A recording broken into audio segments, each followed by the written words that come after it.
Tonight it's about leadership and integrity. But I'll start in a land not so far away from here, Egypt. Yesterday, the country's transport minister, Hisham Arafat, resigned after a deadly train crash in Cairo, killed at least 25 people and left 50 others injured. Please understand that it is not the minister who was driving the ill-fated train, but he resigned. In India, the railway minister, Nitish Kumar, resigned after 2 trains collided, noting that the accident was more about criminal negligence than human error. That human error was, however, not committed by the minister himself, but he resigned anyway. In June 2016, UK Prime Minister David Cameron resigned following the referendum vote to leave the European Union. He had wanted his country to remain in Europe, but his people said otherwise, and he had to go. In that same country, a member of the House of Lords quit his government post after turning up late to answer questions, saying he was thoroughly ashamed of himself. Yes, thoroughly ashamed for simply arriving late in Parliament to answer questions. Now, at this time when scandals worth billions of shillings decorate the pages of our newspapers every morning, one would have expected a flurry of resignations, not because of any wrongdoing, but simply to take responsibility.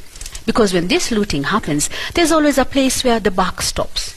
But we're in Kenya, and you'll clearly recall, for instance, the words of former Finance Minister and current Member of Parliament, Amos Kimunya, "I'd rather die than resign." He was under siege in Parliament over alleged improprieties in the sale of what is now Lyco Regency.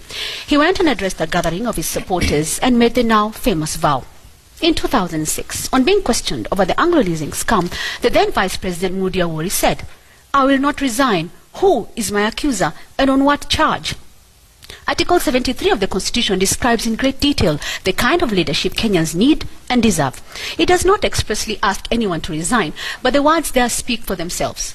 Words like personal integrity, competence, objectivity, and impartiality. The oath of office taken by holders of public office is a promise before God and the people to uphold the sovereignty, integrity, and dignity of the people of Kenya, as well to do justice to all in accordance with the Constitution.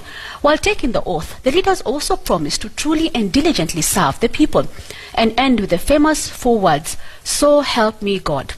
But today, it is perhaps the citizens who need God's help the most. The blatant looting is unprecedented. The audacity with which public resources are being pilfered is mind-boggling.